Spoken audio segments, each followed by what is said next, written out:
துவரம்பருப்பு 2 கை எடுத்து 2 மணி நேரம் ஊற வச்சுட்டு மிக்சியில் போட்டு கொரகொரப்பாக அரைச்சி எடுத்து வச்சுக்கணும். வாழைப்பூவை நரம்பெல்லாம் எடுத்து சுத்தம் பண்ணிவிட்டு மிக்சியில் போட்டு கொஞ்சம் தண்ணி ஊற்றி சிறிதளவு உப்பு போட்டு நல்லா கொரகொரப்பாக அரைச்சிட்டு நல்லா புழிஞ்சு துவரம்பருப்பு அரைச்சதோடு சேர்த்து எடுத்து வச்சுக்கணும்.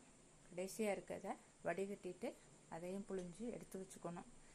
கடாயில் எண்ணெய் காய வச்சு கடுகு, உளுந்து, சோம்பு, கருவேப்பிலை போட்டு தாளித்து ஒரு பெரிய வெங்காயம் நல்லா நைஸாக நறுக்கி போட்டு வதங்கினதும் அரைச்சி வச்சுருக்க துவரம்பருப்பையும் வாழைப்பூவையும் போட்டு அதில் கிண்டிட்டு 3 ஸ்பூன் தனி மிளகாய்த்தூள், சிறிதளவு மஞ்சத்தூள், தேவையான அளவு உப்பு போட்டு கிண்டி விட்டுட்டு வேக வைக்கணும். நல்லா வெந்து கலர் மாறி வரும்போது தொட்டு பார்த்தோம்னா கையில் ஒட்டாது. அப்போ வெந்துருச்சு.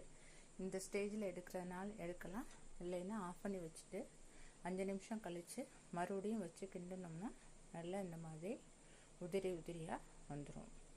தேங்க்யூ.